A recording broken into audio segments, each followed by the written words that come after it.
বাঁচতেই হবে বাপ। অগণিত গুনার মধ্যে এক মানুষের দ্বারা সবচেয়ে বেশি যেই গুনাহটা হয় আল্লাহ এখানে উল্লেখ করছেন এই আয়াতে, সূরা নূরের 30 নম্বর আয়াত। আল্লাহ তাআলা বলছে, কুল্লিল মুমিনিন,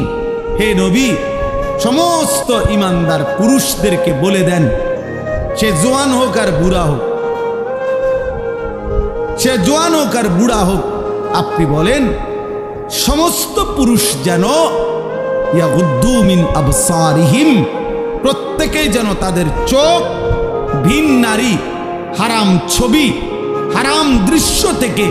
হারাম না যেই নারীকে দেখার অনুমতি নাই,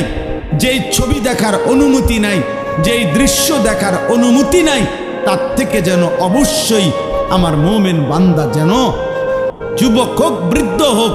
তাকে বলেন চোখ নামিয়ে রাখ।